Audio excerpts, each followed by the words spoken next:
샬롬. 오늘은 영상으로 이렇게 말씀을 나눕니다. 이것도 어떻게 보면 새로운 모습인 것 같습니다. 이번 주말 모두 한국에 가지는 못하지만 풍성한 한가위 명절 되시기를 바랍니다. 오늘 여러분들은 친교를 하면서 떡도 함께 나누게 될 텐데요. 원래 오래전부터 이 쌀이라고 하는 것은 집 안에서만 먹는 음식이었대요. 떡은 담을 넘어서 이웃들과 함께 나누는 음식이었다고 전해집니다. 우리 선조들의 지혜를 공감하면서 저희들도 오늘은 이 말씀 후에 샘터로 나뉘어서 주일 말씀도 함께 나누는 시간을 좀 가지려고 합니다. 귀한 나눔의 시간 되기를 기도합니다. 오늘 저는 우리가 만나면 힘이 납니다. 세 번째 시간으로 인생 최고의 선물이라고 하는 제목으로 말씀을 나누려고 해요. 안선우 시인의 내 마음속의 산이라는 시가 있습니다. 이분은 일상을 늘 따뜻한 시선으로 바라보면서 소소한 감정을 잘 푸는 시인인데요. 오늘은 제가 이 시를 읽어드리면서 시작하려고 합니다. 당신을 알면서 내 마음속에 커다란 산이 하나 생겼습니다. 항상 푸르게 우리의 사랑을 지켜줄 소나무 숲도 있고 너무나 기쁠 때 보일 수 있는 웃음이 넘치는 폭포도 하나 있고 너무도 슬픈 일이 비처럼 쏟아질 때 살을 맞대며 피할 수 있는 작은 동굴도 하나 있었습니다. 그리고 당신과 내가 하루 온종일 뛰어다녀도 지치지 않을 푸른 초장까지도 당신을 알면서 내 마음속엔 커다란 산이 하나 생겼습니다. 이 안선우 시인은 커다란 산의 축복을 누리며 사시는 분인 것 같아요. 늘 누군가를 찾아가면 커다란 산이 생긴 것처럼 그늘 아래에서 쉼을 누릴 수도 있고요. 슬플 때는 동굴에서 비를 피할 수도 있고 폭포 아래서 시원함을 누리면서 함께 웃을 수도 있게 된다는 거예요. 이런 유익이 있다면 당연히 누군가를 더 알아가려고 하지 않겠습니까? 오늘 말씀은 우리를 최고의 삶으로 인도하는 마음속의 산 이야기를 담고 있습니다. 예수님께서 가버나움 어느 집에 계신다는 소문이 났어요. 아마도 베드로의 집에 갔을지도 모르죠. 이 소문이 나니까 사람들이 문 밖까지 너무나도 많이 꽉 들어차가지고 예수님 가까이에는 도무지 갈 수 없을 정도였습니다. 그런데 이때 네 사람이 한 중풍병자를 메워가지고 예수님께 나온 거예요. 왜 왔을까요? 아마 다른 이유가 없었을 겁니다. 중풍병자를 고쳐달라는 거였어요. 그런데요, 개역성경 다른 번역에 보니까 이렇게 이야기합니다. 사람들이 한 중풍병자를 네 사람에게 메워가지고 예수께로 올세. 조금 다르죠? 오늘 우리말 성경은 내 친구가 중풍병자를 데려온 것 같았는데 그게 아니라는 거예요. 사람들이 데려왔는데 이 네 사람을 통해서 메워가지고 그 앞까지 오게 한 겁니다. 어쩌면 네 명이 이 중풍병자의 아주 친한 친구는 아니었을지 모르지만 분명한 사실은 사람들이 너무 많았기 때문에 이 네 사람이 예수님이 계시는 집에 지붕을 뚫고 중풍병자를 내리는 일을 적극적으로 행동했다는 것입니다. 이 당시 집은 오늘날 우리가 생각하는 집의 모양과는 다릅니다. 그 당시에 이스라엘의 집은 대부분 다 돌로 지어져 있지만 이 지붕만큼은 기둥으로 널찍하게 눕힌 다음에 그 위에다가 종려나무 가지와 갈대를 엮어가지고 그렇게 기둥 위에 올리는 겁니다.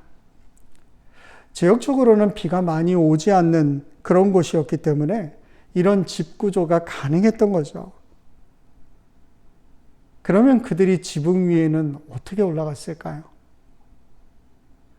지금 여러분들이 살고 있는 집을 생각하면 상상도 안 되는, 말도 안 되는 이야기일 거라고 얘기할 수 있어요. 어떻게 침상을 들고 네 사람이 지붕으로 올라갈 수 있겠습니까?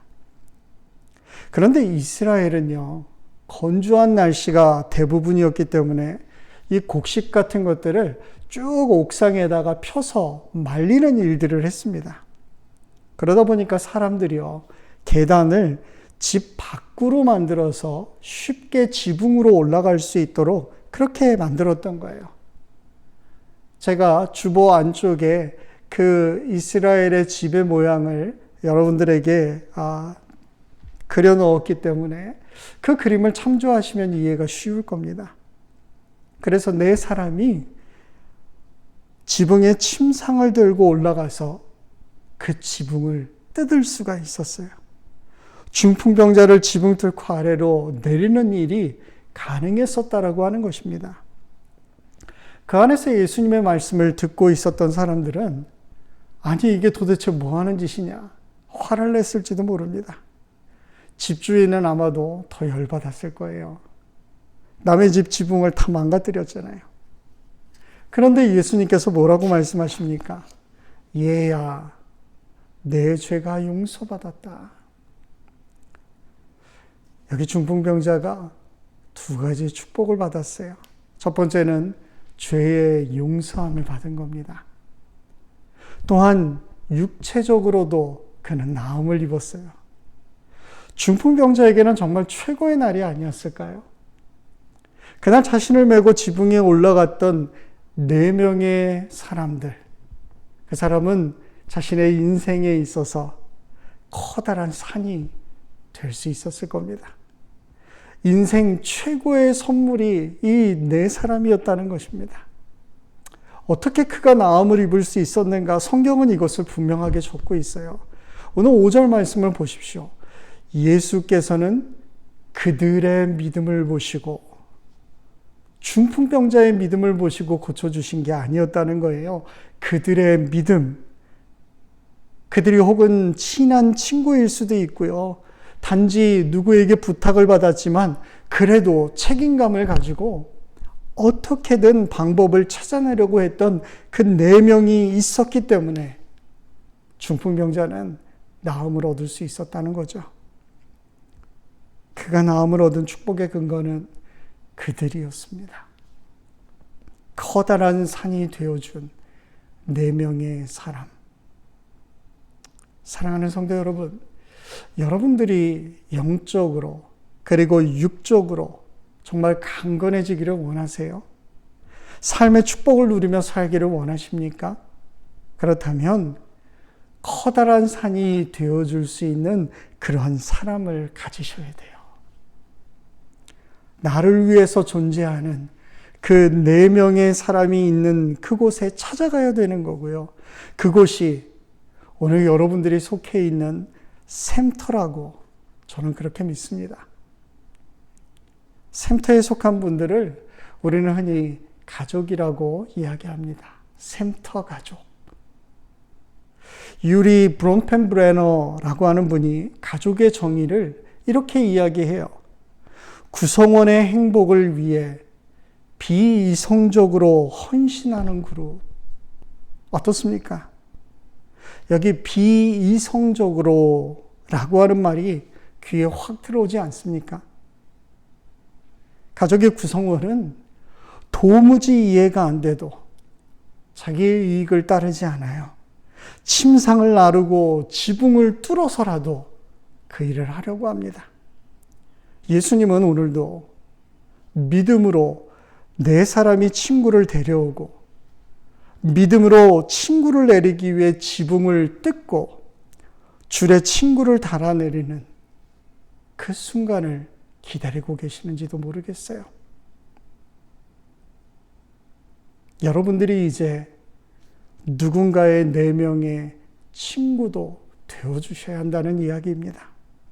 샘터 가족의 아픔을 자신의 아픔으로 느끼고 또 기쁠 때 기쁨으로 침상을 들고 예수님께 나아갈 수 있는 거예요. 지붕과 같이 그 길을 막고 있는 장애를 물리치고 때로는요, 지붕값을 물어줘야 될 것을 예상할 수도 있지만 한번 기쁨으로 그걸 감당하겠다는 마음으로 해보라는 것입니다.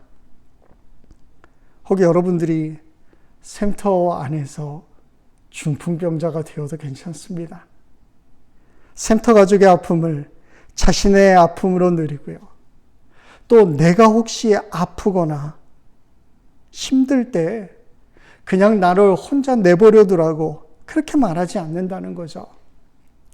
내가 무거우니까, 나 드는 거 너무너무 창피하니까 더 이상 내 침상 들고 올라가는 거 하지 말라고 그렇게 거부하지도 않는다는 거예요. 나를 짊어지는 사람들로 인해서 그저 감사한 마음으로 그들과 함께하면 되는 겁니다. 중풍병자였던 사람은 움직이기 시작한 때부터는 늘 자신을 들고 예수님께 나왔던 그 4명의 친구들을 생각하고 너무너무 감사했을 것 같아요. 돌이켜보면 그가 얻은 최고의 선물은 중풍병에서 나은 게 아니에요. 친구들을 얻은 거였습니다. 지난 주일 우리가 나눈 말씀이 뭔가요? 2-3 사람이 내 이름으로 모이는 곳에는 나도 그들과 함께 하겠다. 예수님도 함께하는 그들의 모습에 너무나도 감격해서 최고의 은혜를 그들에게 허락해 주신 겁니다. 제가 너무 좋아하는 시 한 편이 있습니다. 함석헌 씨의 그대 그런 사람을 가졌는가 라는 시예요. 제가 일부만 읽어드릴게요. 온 세상이 다 나를 버려 마음이 외로울 때에도 저 맘이야 하고 믿어지는 그 사람을 그대는 가졌는가? 탔던 배 꺼지는 시간, 구명 때 서로 사양하며 너만은 제발 살아다오 할 그 사람을 그대는 가졌는가? 잊지 못할 이 세상을 놓고 떠나려 할 때 저 하나 있으니 하며 빙긋이 웃고 눈을 감을 그 사람을 그대는 가졌는가? 온 세상의 찬송보다도 아니 하고 가만히 머리 흔들 그 한 얼굴 생각에 알뜰한 유혹을 물리치게 되는 그 사람을 그대는 가졌는가? 우리가 영적으로 성장하면 성장할수록 우리의 마음은 사람에게 끌리게 되어 있습니다. 제 말이 이상한가요? 잘 들어보세요. 우리가 영적으로 성장하면 사회에서 소외되거나 하나님으로부터 멀어진 사람들에게 사랑의 손길을 더욱 뻗치고 싶어 한다는 거예요.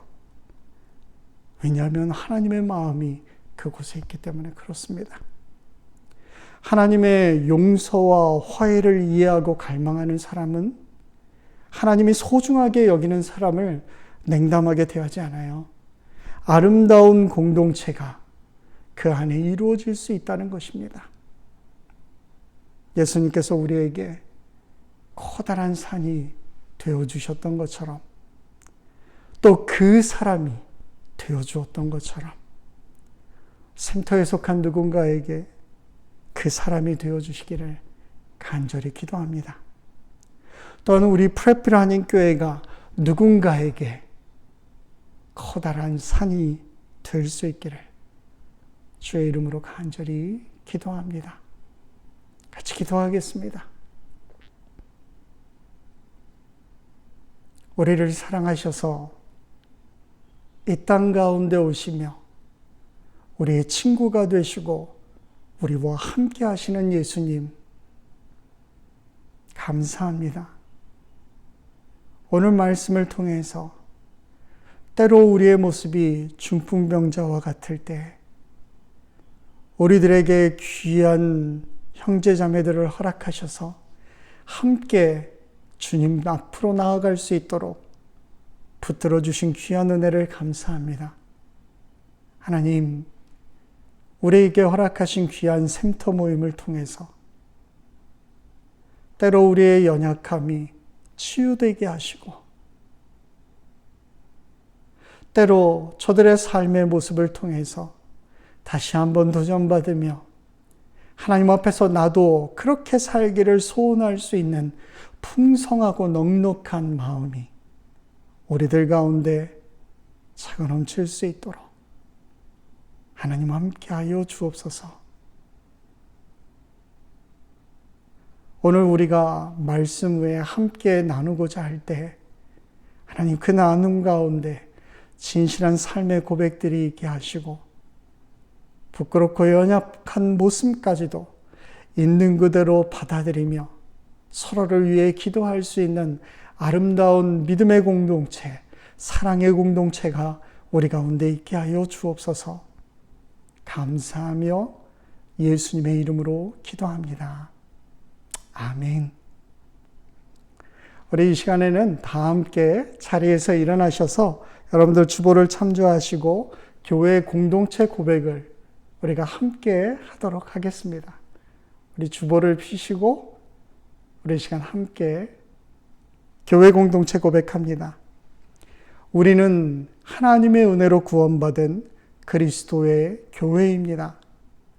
우리는 하나님을 찬양하는 예배자로 세상에 나가서도 예수님을 닮아가는 제자입니다.